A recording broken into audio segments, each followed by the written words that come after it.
Hello students, आज हम start करने जा रहे हैं चैप्टर नंबर 10 फिजिक्स में स्टैंडर्ड 11। ठीक है। चैप्टर का नाम है मैकेनिकल प्रॉपर्टीज ऑफ फ्लूइड। ठीक है। तो मैकेनिकल प्रॉपर्टी ऑफ फ्लूइड, तो सबसे पहले यहाँ पर हमारे लिए नया वर्ड आ रहा है फ्लूइड। ठीक है। तो फ्लूइड जो है इसका मतलब क्या होता है? तो फ्लूइड का मतलब होगा कि ऐसी कोई भी चीज जो फ्लो हो सकती है। ठीक है। Anything which can flow, it's called fluid.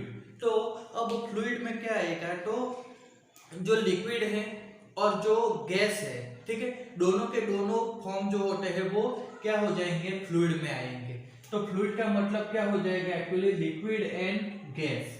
ठीक है, क्योंकि दोनों चीज फ्लो हो सकती है। ठीक है। मोस्ट ऑफ स्टूडेंट को कॉन्सेप्ट में क्या होगा कि जो लिक्विड है वही फ्लो हो सकता है। एक्चुअली ऐसा नहीं है। ठीक है, कुछ को होता है, इसलिए बोल रहा हूँ लिक्विड और गैस दोनों फ्लूइड में आएंगे। अब फ्लूइड में आएंगे तो यहाँ पर हमको बात करनी है किसकी? तो मैकेनिकल प्रॉपर्टी ऑफ फ्लूइड की। तो होता क्या है कि हमको यहाँ पर लिक्विड और गैस दोनों के बारे में बात करनी रहेगी। अब यहाँ पर लिक्विड की हम बात करें और गैस की, तो जो सॉलिड है वो एक्चुअली चैप्टर 9 में हम पढ़ चुके हैं।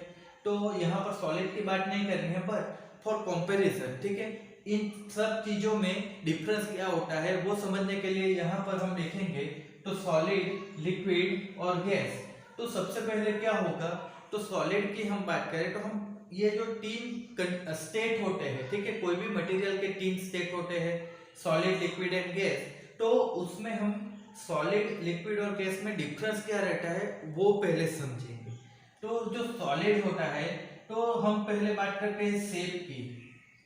तो सॉलिड का क्या होगा कि अपना एक पर्टिकुलर शेप रहता है, ठीक है, उसी को हम बोलते हैं सॉलिड। जबकि लिक्विड और गैस, उनका अपना पर्टिकुलर कोई शेप रहता ही नहीं है। ठीक है। लिक्विड में क्या होगा कि हम उसको जो भी कंटेनर में भरेंगे वो उसके जैसा शेप बना लेंगे। जबकि गैस में क्या होगा कि हम उसको जो भी कंटेनर में रखेंगे वो पूरा का पूरा कंटेनर क्या करेगा? ऑब्टेन कर लेगा। मतलब वो पूरे कंटेनर में गैस क्या हो जाएगा? चला जाएगा। एग्जांपल के लिए हम देख ले, तो ये कोई हमारे पास कंटेनर है, तो उसमें अगर हम लिक्विड भरेंगे तो ये जो शेप है, ठीक है, उसके जैसा लिक्विड हो जाएगा। बट ऑब्वियसली गैस की हम बात करते हैं तो गैस के लिए हमको क्लोज कंटेनर चाहिएगा। ठीक है। तो गैस के लिए हमने इस तरीके से कोई रेक्टेंगुलर शेप वाला कंटेनर लिया। तो गैस क्या होगा कि इसके पूरे जो वॉल्यूम होगा वो पूरे वॉल्यूम में गैस फैल जाएगा।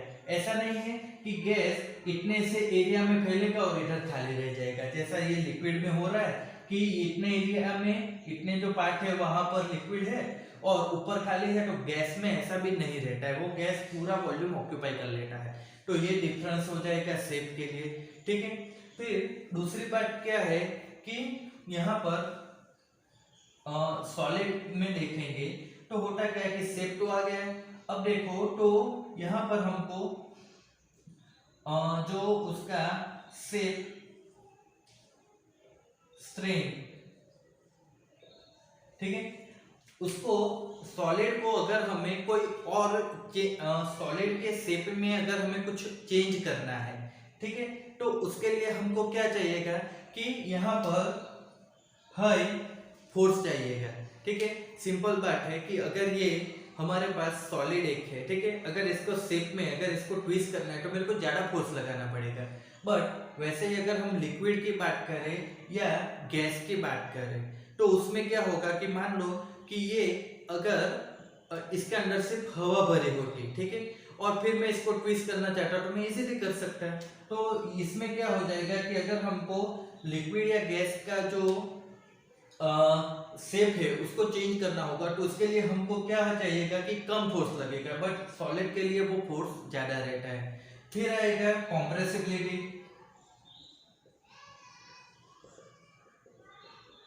तो उसमें क्या हो जाएगा कि सॉलिड जो होता है तो उसको हम इजीली कंप्रेस कर पाते हैं। ठीक है, इजीली कंप्रेस कर सकते हैं। इजीली का मतलब क्या होगा कि एक्चुअली हम इसको इजीली नहीं, बट क्या बोलते हैं कि इसको हम कंप्रेस कर सकते हैं।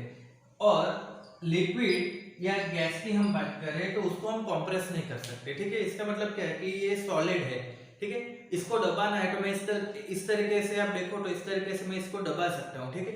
बट अगर इसकी जगह लिक्विड होगा, ठीक है, ये एक पूरा कंटेनर है, ठीक है, इसके ऊपर ये इसमें लिक्विड भरा है, अब मैं इसको इस तरीके से पुश करना चाहूँ तो क्या मैं दबा सकता हूँ? नहीं। और वैसे ही क्या होगा कि गैस है तो गैस को भी हम कंप्रेस नहीं कर सकते।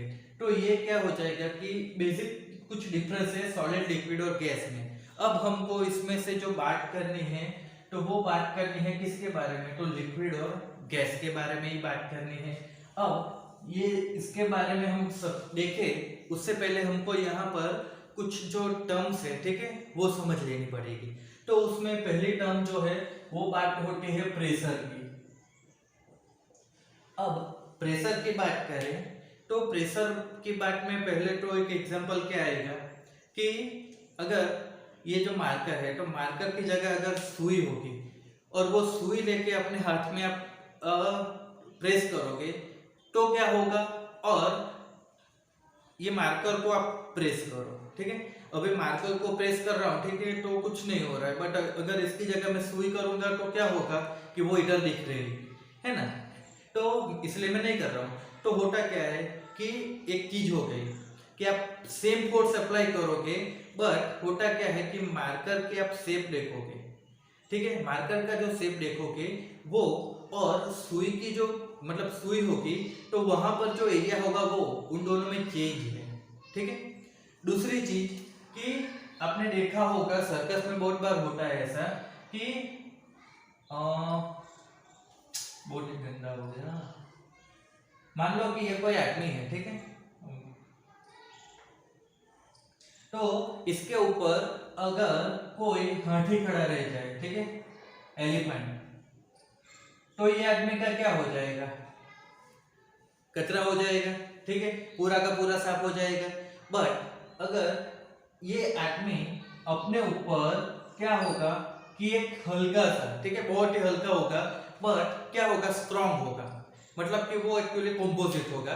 तो होता क्या है कि वो इसके कोई आदमी अपने ऊपर इस तरीके से बहुत ही हल्का बट मजबूत बोर्ड लेके क्या होगा कि खड़ा हो जाएगा। तो उस केस में उसके ऊपर एलिफेंट भी खड़ा रहेगा तो क्या होगा? वो प्रेस नहीं होगा, ठीक है।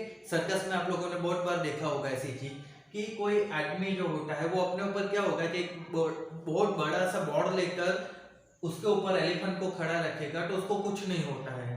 तो दोनों चीज में क्या हो रहा है कि फोर्स आ रहा है और एरिया आ रहा है। बट सुई की हमने बात की तो वहां पर क्या था? एरिया कम था। जबकि हमने एलिफेंट की बात की तो उसमें एरिया क्या हो गया? ज्यादा हो गया। तो जो एरिया है वो भी मैटर करता है और जो फोर्स है वो भी मैटर करता है।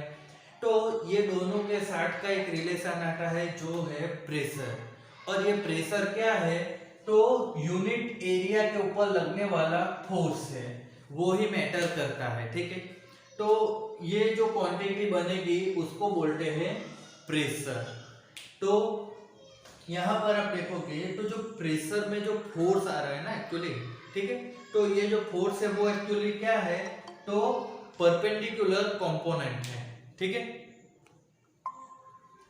यहाँ पर जो फोर्स आ रहा है तो वो फोर्स एक्चुअली एरिया को परपेंडिकुलर कंपोनेंट है। तो मान लो कि आपके पास इस तरीके से कोई एरिया है तो ये एरिया को क्या हो जाएगा कि यहाँ पर परपेंडिकुलर लगेगा, वैसे ही फोर्स की बात करनी है, ठीक है। हर बार ऐसा जरूरी नहीं है कि फोर्स परपेंडिकुलर ही रहता हो। तो ध्यान आपको यहाँ पर क्या नोटिस करना है कि जो फोर्स होगा वो परपेंडिकुलर रहना चाहिए। किसको? तो एरिया को, ठीक है। तो हमने एग्जांपल देखा तो देखो सुई की जो नोक होती है बहुत ही क्या होती है? बहुत ही छोटी है, तो उसका एरिया क्या हो जाएगा? बहुत ही कम हो जाएगा। तो एरिया कम हो जाएगा तो फोर्स की वैल्यू क्या होगी कि ज्यादा लगेगी। कम एरिया पर ज्यादा फोर्स हो जाएगा तो प्रेशर ज्यादा आएगा, ठीक है। तो उस वजह से क्या होगा कि सुई मेरे हाथ में चली जाएगी। जबकि अगर मैं इसकी बात करूं तो एरिया क्या हो गया? बहुत ज्यादा हो गया। तो उतना एरिया क्या हो जाएगा कि जो फोर्स है उसको डिस्ट्रीब्यूट कर देगा। तो उस वजह से क्या होगा कि मेरे हाथ में ये आर पार नहीं हो जाएगा। वैसे ही क्या होगा कि अगर आदमी के ऊपर एलिफेंट खड़ा रहेगा तो क्या होगा कि एरिया कम रहता है और फोर्स ज्यादा हो जाएगा, तो वो क्या होगा कि आदमी को कुचल देगा। जबकि अगर बड़ा सा बॉर्ड रख दे तो उसमें क्या होगा कि जो फोर्स होगा वो क्या होगा कि अब इतने बड़े एरिया में डिस्ट्रीब्यूट हो जाएगा, ठीक है। तो ये बड़े से एरिया में अगर डिस्ट्रीब्यूट हो जाएगा तो उस केस में क्या होगा कि फोर्स की वैल्यू कम हो जाएगी, ठीक है। और दूसरी बात तो ये है कि फोर्स को परपेंडिकुलर लेना ही है, तो फोर्स की वैल्यू कम या ज्यादा हम क्या कर सकते हैं कि एरिया के ऊपर से कर सकते हैं। तो उस वजह से क्या होगा कि यहाँ पर आदमी जो है वो अगर अपने ऊपर बड़ा सा बॉर्ड लेगा तो वो दब नहीं जाएगा, ठीक है। तो ये क्या है प्रेशर के बारे में। तो ये जो फोर्स है वो परपेंडिकुलर रहता है, वो आपको ध्यान रखना है, ठीक है। कभी होता क्या है कि मान लो कि इस तरीके से कोई शेप होता है, ठीक है, तो उसमें क्या हो जाएगा कि आपको जो फोर्स होगा, ठीक है, यहाँ पर इस तरीके से अगर फोर्स लग रहा है, ठीक है, ये डायरेक्शन में, तो आपको करना क्या होगा कि फोर्स के दो कंपोनेंट यहाँ पर बनेंगे, ठीक है, ये एक वाला और ये दूसरा वाला। तो ये जो होगा वो क्या हो जाएगा कि इसको सरफेस को परपेंडिकुलर हो जाएगा, तो ये कंपोनेंट आपको लेना है, ध्यान में रखना, ठीक है। फॉर एग्जांपल के लिए बताया है ये कंपोनेंट, तो यहाँ पर ये हो जाएगा। तो अब देखो तो प्रेशर की हम बात करें तो क्या हो जाता है कि उसका सॉरी फोर्स अपन एरिया है तो यूनिट क्या आएगा न्यूटन और एरिया का आ जाएगा मीटर स्क्वायर। तो न्यूटन पर मीटर स्क्वायर ये उसका एरिया हो जाएगा, तो उसी को बोलते हैं पास्कल। तो ये क्या हो जाएगा दूसरा यूनिट है किसका, तो प्रेशर का ही है। एक और यूनिट आता है एटमॉस्फेयर, तो उसको शॉर्ट में एटीएम लिखते हैं, ठीक है, ये भी एक नया यूनिट है, ठीक है। तो पास्कल एटीएम ये सब क्या है, तो जो प्रेशर है उसी के यूनिट आते हैं, ठीक है। अभी चैप्टर में आप आगे पढ़ोगे तो वहां पर mm ऑफ hg इस तरीके से भी आएगा, फिर cm ऑफ hg। तो मर्क्यूरी की हाइट कितनी है तो उतनी हाइट पर लगने वाला प्रेशर जो होता है उसको बोलते हैं mm या cm। तो वो मर्क्यूरी की हाइट को क्या करते हैं मिलीमीटर या सेंटीमीटर में लेते हैं, वो है। तो ये भी आप चैप्टर में आगे पढ़ोगे तो आएगा। अब यहाँ पर आप देखोगे तो एटमॉस्फेयर है, तो ये एटमॉस्फेयर क्या होगा, तो जो सी की सरफेस होती है, ठीक है, समंदर की सरफेस के ऊपर एटमॉस्फेयर जो प्रेशर लगाता है, ठीक है, उसी को बोलते हैं 1 एटमॉस्फेयर, ठीक है। तो 1 एटमॉस्फेयर उसकी वैल्यू आप देखोगे तो 1.013 into 10⁵ पास्कल, इस तरीके से इसकी वैल्यू आती है। तो ये क्या है कि जो फोर्स प्रेशर है उसके अलग अलग यूनिट है और उसके वैल्यू है। अब इसके अलावा भी इसके बहुत सारे यूनिट आ सकते हैं, जैसे कि टॉर है, ठीक है। तो जैसे जैसे आप चैप्टर में आगे पढ़ते जाओगे अलग अलग यूनिट आते जाएंगे। अब यहाँ पर हमको देखना क्या था कि एक प्रेशर की हमने बात कर ली, तो हम बात कर रहे हैं यहाँ पर फ्लूइड की, तो लिक्विड और गैस है। तो लिक्विड और गैस में क्या होगा कि हम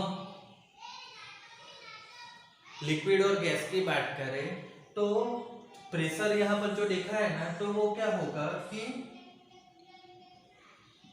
ये कोई लिक्विड की सरफेस है, ठीक है, इसके अंदर कोई भी लिक्विड होगा, तो जो प्रेशर होता है, ठीक है, वो प्रेशर क्या होगा कि कोई भी सरफेस हम यहाँ पर ले लेंगे, ठीक है, इस तरीके से हम कोई भी सरफेस लेते हैं, तो ये सरफेस पर क्या होगा कि लिक्विड का जो प्रेशर होगा ना वो ये सरफेस को परपेंडिकुलर ही लगेगा, ठीक है।